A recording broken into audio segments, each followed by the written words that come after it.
Hello everybody and welcome to the channel. My name is Erika and I grow my food in Sweden in zone 4. I'm situated in the middle of the country.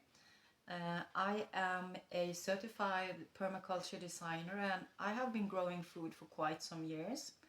And I have grown food in Sweden, in England and in Wales. And I have a dream about growing in another climate within the next few years. We will see what happens with that.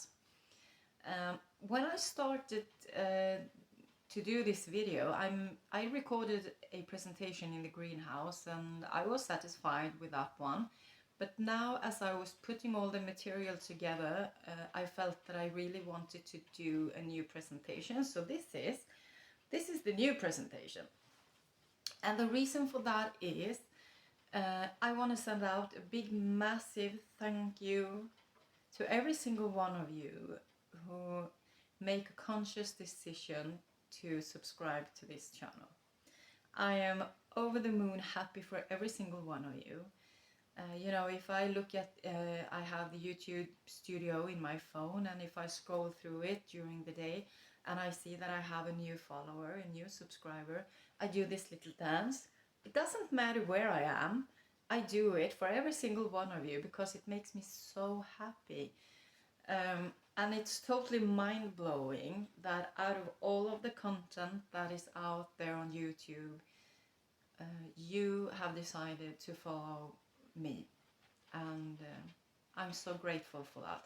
So from the bottom of my heart, massive thanks to every single one of you, and welcome to the channel, and I hope that you will stick around. If you want to, I am curious about you guys, you know, so if you want to, you can leave a comment and just tell me where in the world I could find you, you know, just to make a visual, like a visual map on where the content goes. You know, I can't describe, but yeah, it would be so interesting. So thanks to you, and a big thank you to all of you also who comes to the channel, watch the content and then decides to move on. You are mostly welcome back, and I send out a big thank you to all of you as well. Okay, so this video that you're about to see is going to be, you're going to follow me in the garden for 3 days, Friday, Saturday and Sunday, and I'm going to prepare a strawberry patch for the next season. I'm going to give you the best tip in the world on how you can choose a new color for your house. I'll make some garlic braids. And I have this huge problem with my eggplants. Maybe you are the person who can help me to figure out what's wrong with them, because now I just have a lot of different theories on what's going wrong, because it's going wrong. So stick around and maybe you can help me to figure out what's going on with them. Yeah, let's just roll the video. So here is the strawberry patch. I need to take away the net, weed it. I also need to cut down the strawberry plants, and as you can see, I haven't been able to cut too close to the net, so I am gonna do that as well. So yeah, let's just get into it.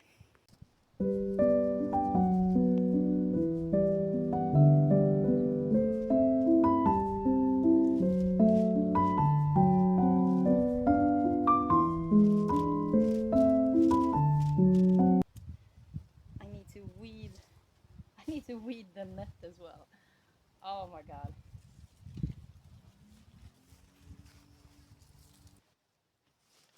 By cleaning away all the leaves, I can also get a grip of the runners so they don't are all over the place.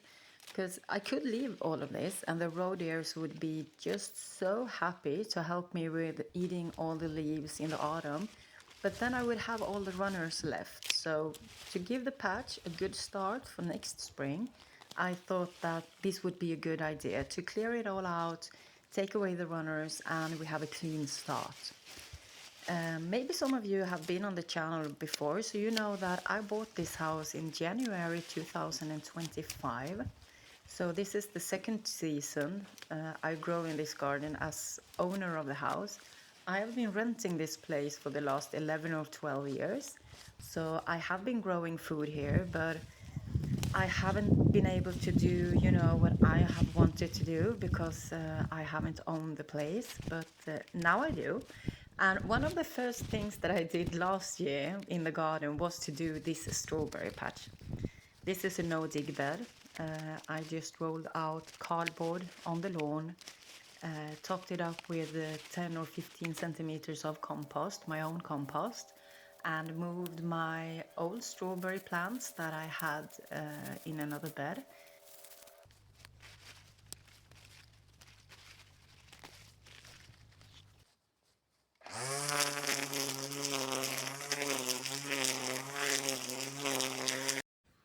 Moving the strawberries to this bed has been, the strawberries absolutely love this place. And as you can see, it's not a big patch and the strawberry plants are old. I've had them for years, but I saved some runners and I changed some of the plants for new ones. But they are old. And this year I've tried to weigh everything that I bring in from the garden, but I haven't remembered to do that 100% of the times. But the strawberries I have weighed from this small patch is 6 kilos and 620 grams. So I'm really happy with that. I'm going to extend the strawberry patch for next season. So we will hopefully get even more strawberries because both me and my daughter and my husband, we all love them. Clearing out all of this grass really took some time, but the end result will be great. So stick around to see that.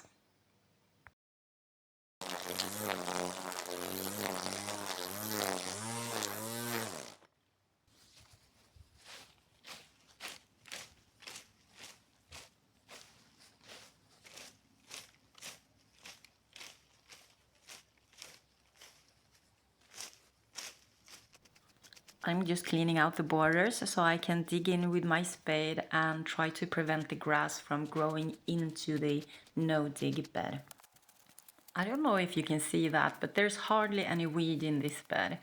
I had 2 Jerusalem artichokes that you could see me pull out earlier. And then on the top corner to the left there was some kind of thistles, do you say that? That was growing. And I think that they have self-seeded from a sunflower patch just above this. I'm just raking the grass back to the bed to save all the goodies from the grass into the soil. In springtime I will top this bed with compost, maybe dig down some bokashi or biochar or something and top it up with straw, and then we will be ready for the next strawberry season. All the cuttings, this is not the runners, just the leaves. I'm gonna use them as mulch in a potato bed that I have. So if we just take a little walk here, make a left-hand turn here, yep, we will have a small potato bed in front of us. Yeah, let's do some mulching. Mulch was just enough for the beginning of this bed, but the beginning of the bed is mulched then. Now I'm gonna take away the flowers from this. So let's go flower picking.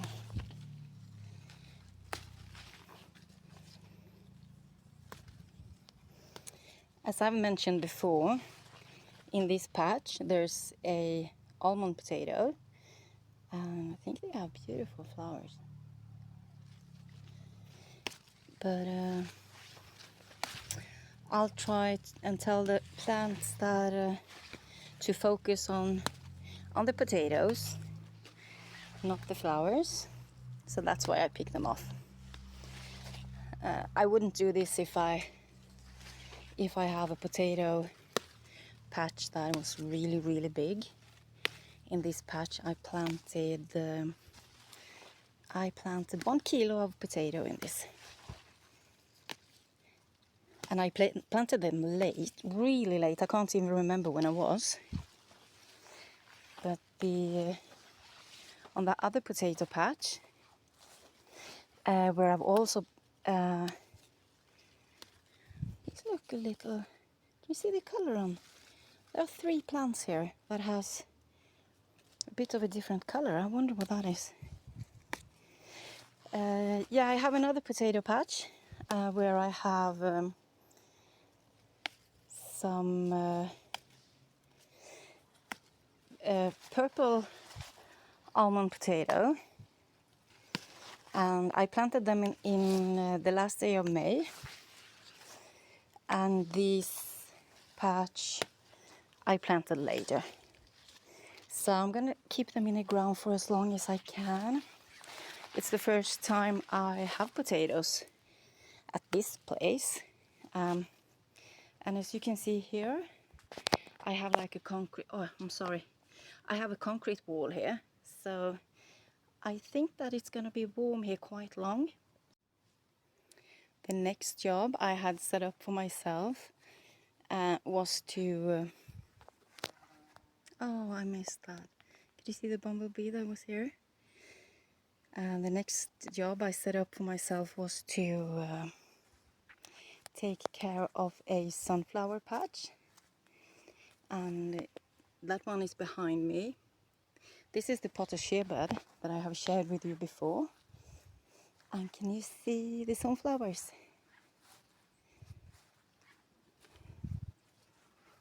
Quite a few. And the bed that I need to weed is this one, with different sunflowers. I have one red here I want to show you. There. But I'm not going to do that now, because I want to do something there where I can be in the evening sun. The things that I did and forgot to record is that I did some painting job on the greenhouse that wasn't finished. I was cleaning out some stuff and, you know, just spending a cozy evening in the garden.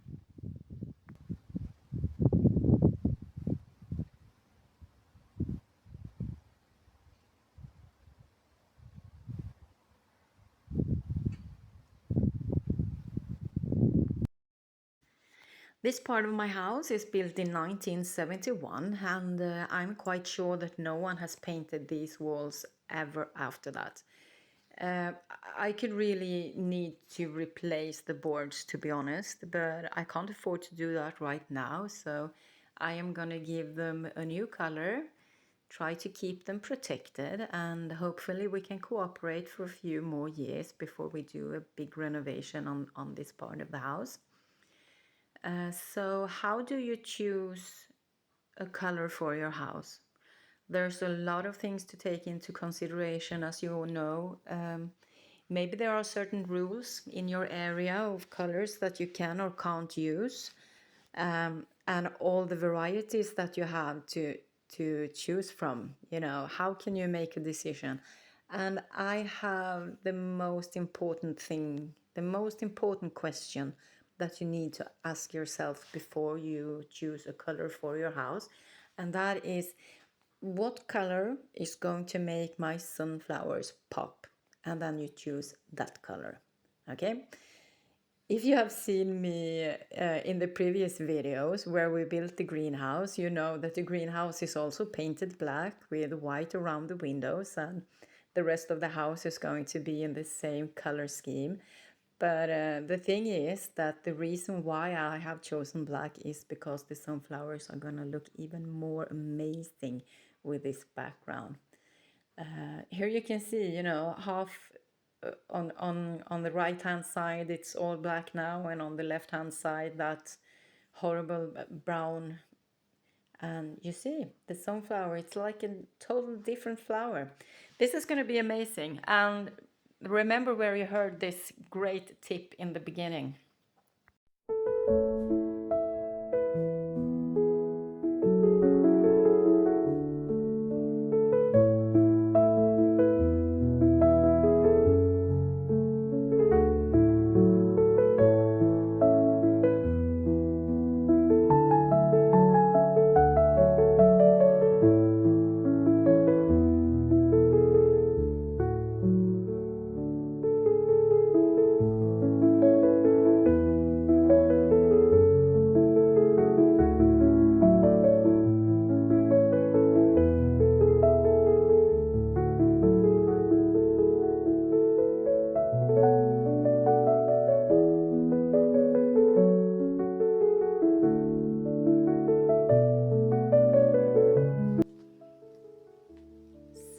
evening after 8 o'clock and I'm still in the greenhouse.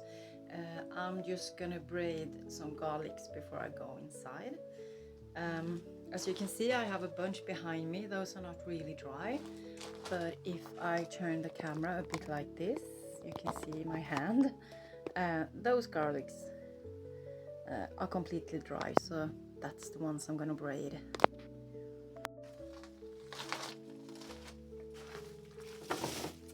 All of these garlics are hard necks, so some of them are a bit fluffy, but they are hard necks. So we're not going to be able to braid them as you might be used to.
That turned out great with a small macrame thing to hang it up. So let me just show you this beautiful evening sky that we have here tonight. It looks like there's rain coming in. This is the view from my greenhouse. Okay, let me show you how it looks like when I have hang up the garlic.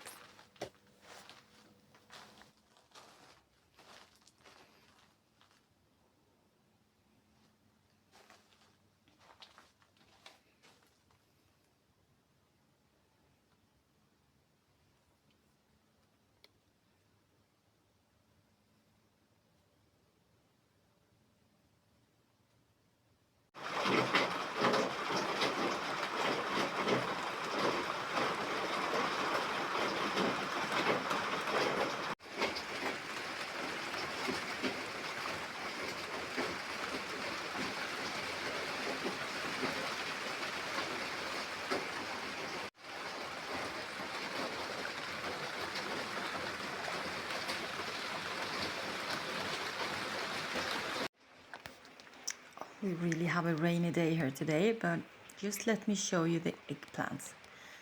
Can you see here?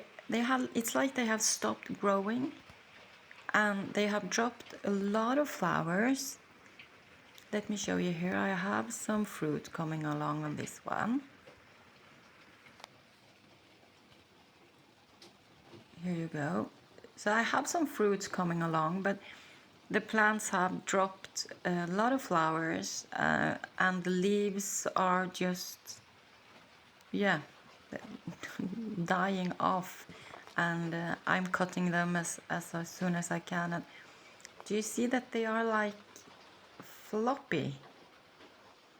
There isn't like any texture in them. I don't know how to explain it, but something has happened.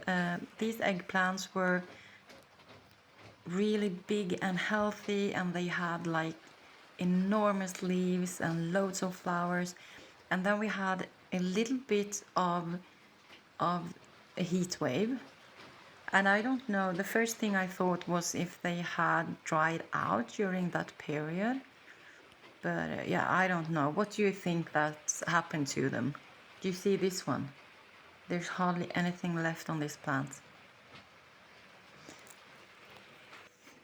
I'll show you one plant down here, and you can see some of the leaves on the last plant is, you know, the size of the leaves that were on every plant before. Here's also one that is just dying off. I have no idea why. You see here some discoloration. I can't see any animals or insects on them. So yeah, it's just a big mystery. Here you can see the leaves. This is what all of them looked like a few weeks ago. So just hit me in the comments section if you know what's happened to my eggplants. I am gonna take you for a little walk in my rainy garden, and then I'm gonna finish this video off. Thanks again to everyone who has chosen to subscribe to the channel, and thanks to every single one of you who chooses to watch this. Take care, and let's grow happiness, one plant at a time.